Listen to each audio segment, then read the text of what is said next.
السلام علیکم ناظرین۔ اندھیرے سے روشنی کا سفر ہمیشہ سے انسانی تاریخ کا سب سے دلفریب موضوع رہا ہے۔ انسان جب سچائی کی تلاش میں نکلتا ہے تو بظاہر ناقابل تسخیر سمجھے جانے والے مادی نظریات بھی ریت کی دیوار ثابت ہوتے ہیں۔ آج کی اس ویڈیو میں ہم آپ کو ایک ایسے روسی کٹر ملحد کی حیرت انگیز اور ایمان افروز کہانی سنانے جا رہے ہیں جسے مسلمانوں کو گمراہ کرنے کے لیے بھیجا گیا تھا، لیکن پھر وہ خود نور اسلام سے منور ہو گیا۔ یہ کہانی کسی عام شخص کی نہیں بلکہ ایک روسی الحادی کے قبول اسلام کی دلچسپ سرگزشت ہے۔ تو آئیے سنتے ہیں کہ اس نے اسلام کیوں قبول کیا۔ زندگی ایک خواب ہے، لیکن ایک ایسا خواب جس کی حقیقت سے انکار ممکن نہیں ہے۔ میں اپنی زندگی میں واقع ہونے والے تغیرات پر جب غور کرتا ہوں تو گمان گزرتا ہے کہ خواب دیکھ رہا ہوں، لیکن میرے حواس خمسہ میرے خواب کی تردید کرتے ہیں۔ میں بھی سوچتا ہوں کہ کھلی ہوئی آنکھوں سے خواب کیسے دیکھا جا سکتا ہے۔ جو کچھ گزر گیا وہ ایک حقیقت تھی، اور اب جو کچھ گزر رہا ہے وہ بھی ایک حقیقت ہے۔ میرے والدین ملحد تھے، ملحدانہ ماحول میں میری پرورش ہوئی تھی، اس لیے میں کسی غیر مرئی یا غیبی طاقت سے واقف نہیں تھا۔ البتہ میرے والدین اور میرے اکثر دوست مجھ سے کہتے تھے کہ دنیا میں کچھ ایسے لوگ بھی ہیں جو کسی مافوق الفطرت ہستی کے وجود کو مانتے ہیں۔ ان کا کہنا ہے کہ اس دنیا کو اسی مافوق الفطرت ہستی نے بنایا ہے۔ میں جب اپنے والدین سے اس موضوع پر گفتگو کرتا تھا تو ان کا کہنا ہوتا تھا کہ یہ سب خیالی باتیں ہیں۔ ان کی دلیل ہوتی تھی کہ جب انسان کے پاس علم نہیں تھا تو وہ توہمات سے اپنے خیال کی دنیا کو آباد رکھتا تھا، لیکن کارل مارکس نے دنیا کو معاشی ضرورتوں کا احساس دلایا تو قدیم سرمایہ دارانہ نظام منہدم ہو گیا۔ کارل مارکس نے بتلایا کہ سرمایہ داروں نے ایک مافوق الفطرت ہستی کی تخلیق کر لی ہے، اور دنیا میں اس مافوق الفطرت ہستی کو مختلف ناموں سے پکارا جاتا ہے۔ اس نام کا سہارا لے کر سرمایہ دار غریبوں کا استحصال کرتے ہیں۔ پیداواری ذرائع پر سرمایہ داروں کا قبضہ ہے۔ غریبوں کی مجبوری اور ان کی بے بسی کا سہارا لے کر سرمایہ دار خزانوں پر قبضہ کیے ہوئے ہیں۔ ان لوگوں نے تقدیر پرستی کی ایک تھیوری ایجاد کر لی ہے۔ ان کا کہنا ہے کہ اس مافوق الفطرت ہستی نے غریبوں کو فاقہ کشی دی ہے۔ یہ محض ایک فریب ہے اور فاقہ کشوں کی بے بسی سے فائدہ اٹھانا ہے۔ کارل مارکس نے اپنے دوست اینگلز کی مدد سے فریب کا پردہ چاک کیا اور غریبوں اور فاقہ کشوں کی طاقت کو یکجا کر کے روس میں ایک انقلاب برپا کر دیا، جس کا نتیجہ یہ ہوا کہ غریب عوام حاکم بن گئے اور پیداواری ذرائع پر قابض سرمایہ دار موت کی نیند سو گئے۔ وہ جس تعلیمی ادارے میں تعلیم حاصل کر رہا تھا وہاں الحاد کی تعلیم پر بہت زیادہ زور دیا جاتا تھا۔ کمیونزم کی اسی مادر درگاہ میں ہزاروں نوجوانوں کو اسٹالن کے فرمودات رٹائے جاتے تھے۔ 25 سال کی زندگی پوری ہونے تک میں ایک مرد آہن کمیونسٹ بن چکا تھا۔ زیگانشاف کے نام سے مجھے اچھی شہرت حاصل ہو چکی تھی۔ مجھے تقریر کرنے کے فن میں ماہر بنا دیا گیا تھا۔ میں دنیا کے مختلف ملکوں میں جا کر الحادی نقطۂ نظر سے گفتگو کرتا تھا، لیکن نہ جانے کیا بات تھی کہ میں بعض مرتبہ چونک جاتا تھا۔ از خود میری طبیعت میں یہ خیال پیدا ہونے لگا کہ جب از خود میں نے وجود حاصل نہیں کیا تو پھر یہ کائنات از خود وجود میں کیسے آ گئی۔ مجھے محسوس ہونے لگا کہ روزی روٹی ہی میری زندگی میں سب کچھ نہیں ہے، بلکہ میرے جسم میں روح بھی موجود ہے۔ آخر یہ روح کیا ہے؟ میں بھی کبھی خوش کیوں ہو جاتا ہوں؟ اور افسردہ و غمگین کیوں ہوتا ہوں؟ آہستہ آہستہ مجھے کائنات کے رازہائے سربستہ معلوم ہونے لگے۔ بڑے سے بڑے رہنما سے جب میں اپنے شکوک و شبہات کا اظہار کرتا تو انہیں مکمل طور پر جہل مجسم پاتا۔ ایک دن اپنے والد سے جب میں اپنے خیالات کے تعلق سے گفتگو کر رہا تھا تو مجھ سے سخت ناراض ہو گئے اور انہوں نے کہا کہ میں کسی مافوق الفطرت ہستی کے اثر میں آ گیا ہوں۔ انہوں نے اپنے اثرات سے کام لیتے ہوئے مجھے روس سے باہر بھیجنے کا ایک پروگرام بنوا دیا۔ ان کا خیال تھا کہ روس سے باہر جا کر مذہب پرستوں کو دیکھنے کا موقع جب مجھے حاصل ہوگا تو مجھے اندازہ ہو جائے گا کہ کمیونزم کس قدر دنیا کے لیے بہترین نظام ہے۔ بس یہی وہ زندگی کا موڑ تھا جس نے میری زندگی کو ایک عظیم انقلاب سے دوچار کر دیا۔ خفیہ انقلابیوں کو مدد دینے کے لیے ایک گروپ تشکیل دیا گیا۔ میں گروپ کا لیڈر تھا۔ شام اور مصر میں جو الحادی موجود تھے ان سے ہمیں رابطے قائم کرنا تھا، لیکن ان ممالک میں پہنچ کر مجھے ایسا لگنے لگا کہ میرے قیام کی اصل جگہ یہی ہے اور یہاں کے رہنے والے مسلمان زمین کی بہترین مخلوق ہیں۔ جب اذان کی آواز میرے کانوں میں آتی تھی تو مجھ پر وجدان کی کیفیت طاری ہو جاتی تھی۔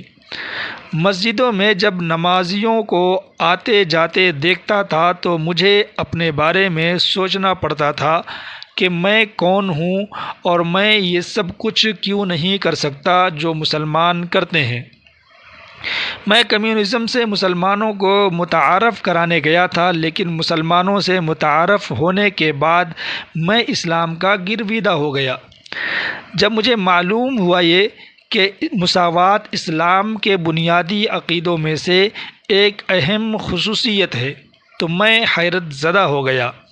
وجہ یہ تھی کہ اب تک میں یہ سمجھتا تھا کہ اسلام سرمایہ دارانہ نظام کا حامی ہے، لیکن جب مجھ پر اسلام کی اس خوبی کا انکشاف ہوا تو میری دلچسپی اسلام میں بہت زیادہ ہو گئی اور میں نے طے کر لیا کہ اسلام کا مطالعہ کر کے میں حقیقت حال کا علم حاصل کروں گا۔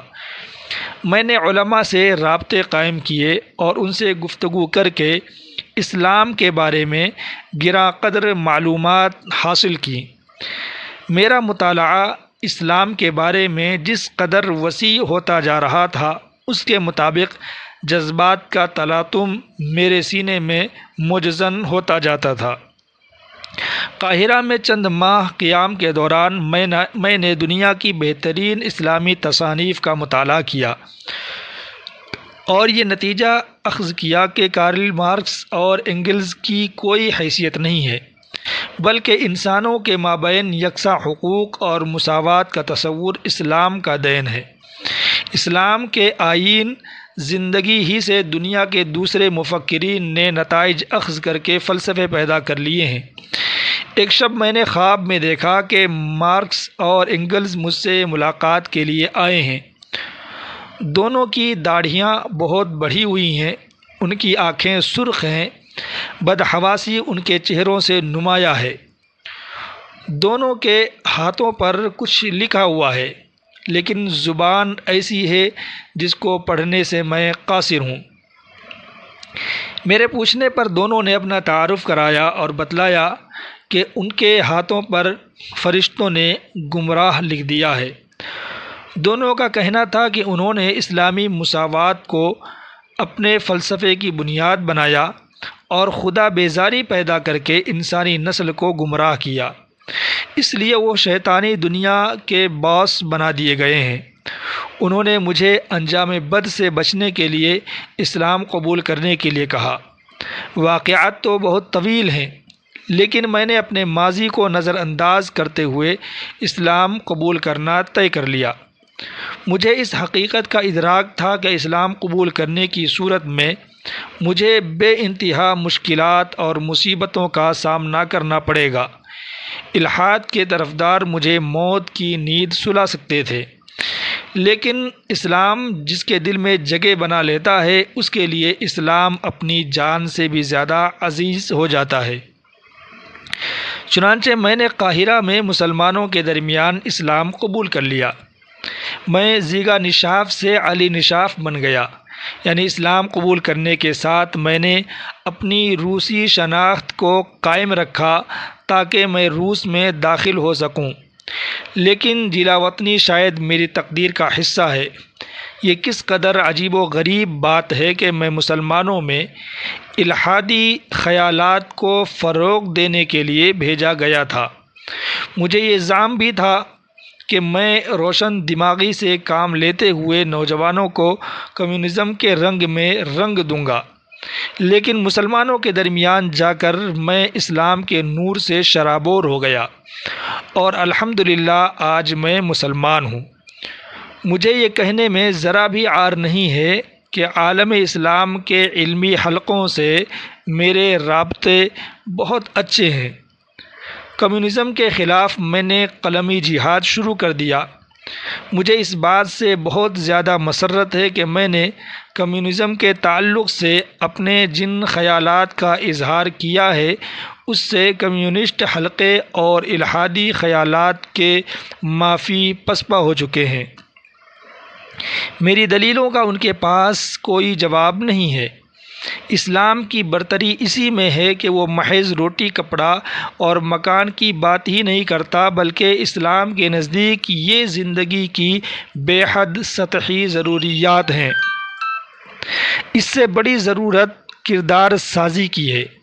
اسلام سب سے زیادہ کردار سازی پر زور دیتا ہے۔ اسلام دنیا کا پہلا مذہب ہے جو اخلاقی اقدار پر زور دیتا ہے۔ زندگی کا کوئی پہلو ایسا نہیں ہے جس کے بارے میں واضح احکامات اسلام نے صادر نہ کیے ہوں۔ عدل و مساوات کی جو نظیر اسلام نے دنیا کے سامنے پیش کی ہے وہ چمکتے ہوئے سورج کی طرح ہے۔ الحاد کے علمبرداروں کے پاس نہ علم کا کوئی تصور ہے اور نہ ان کی کتابوں میں اخلاقیات کی کوئی گنجائش ہے۔ کمیونزم یا الحادی حامیوں نے انسانی نسل کو بھی چوپایوں کی نسل سمجھ لیا ہے۔ انسانی حقوق کے تحفظ کا جو چارٹ الحادیوں نے مرتب کیا ہے وہ اصل میں انسانی حقوق کی پامالی ہے، جہاں خواتین کی نسوانیت سے ہی انکار کر دیا گیا ہے۔ الحادی معاشرے میں مرد جس طرح چاہیں خواتین کا استعمال کر سکتے ہیں۔ حلال اور حرام کا کوئی تصور الحادیوں میں موجود نہیں ہے، جبکہ اسلام ہر قدم پر دنیا کی رہنمائی کرتا ہے۔ اگر اسلام نہ آتا تو دنیا ایک گہرے اندھیرے غار کی طرح ہوتی۔ دنیا کی موجودہ ترقی اسلام کی رہین منت ہے۔ میں نے اپنی کتاب اسلام بمقابلہ مذاہب عالم میں واضح کیا ہے کہ فرضی مذاہب دیر پا نہیں ہو سکتے۔ ڈنڈے یا اندھے عقیدوں کی بنیاد پر کچھ نسلوں کو وہ متاثر تو کر سکتے ہیں، لیکن ابدالآباد تک وہ اپنا وجود برقرار نہیں رکھ سکتے۔ لیکن اسلام قیامت تک کے لیے ہے۔ کرۂ ارض پر رہنے والی نسلوں کو وہ ایک نظام عطا کرتا ہے۔ زمان و مکان کی قیود سے یہ بالا تر ہے، جبکہ الحادی نظام نے اپنی ناکامی کا اعلان کر دیا ہے۔ بہرحال آج میں پختہ عقیدے کا مسلمان ہوں۔ اگر میری جان کے دشمن مجھ سے سوال کریں گے کہ میں اپنا ایمان بچانے کے لیے جان عزیز رکھتا ہوں یا موت، تو میرا جواب ہے کہ میں موت کو بخوشی گلے لگا لوں گا، لیکن اپنا ایمان جانے نہیں دوں گا۔ ناظرین، یہ سچی داستان اس بات کا جیتا جاگتا ثبوت ہے کہ باطل نظریات چاہے کتنا ہی زور لگا لیں حق کی روشنی کو نہیں بجھا سکتے۔ ایک کٹر ملحد کا علی نشاف بن جانا اس حقیقت کی غمازی کرتا ہے کہ جب ایمان کا نور دل میں اترتا ہے تو انسان موت کو بھی ہنس کر گلے لگانے کو تیار ہو جاتا ہے، لیکن اپنے عقیدے کا سودا نہیں کرتا۔ امید ہے کہ یہ ایمان افروز واقعہ آپ کے لیے بھی مشعل راہ ثابت ہوگا۔ اگر آپ کو یہ ویڈیو پسند آئی ہو تو اسے لائک اور شیئر ضرور کریں، اور کمنٹ سیکشن میں اپنی قیمتی رائے کا اظہار کرنا نہ بھولیں۔ ایسی ہی مزید تاریخی اور معلوماتی ویڈیوز کے لیے ہمارے چینل کو سبسکرائب کر لیں۔ ملتے ہیں اگلی ویڈیو میں، تب تک کے لیے اللہ حافظ۔ السلام علیکم ورحمۃ اللہ وبرکاتہ۔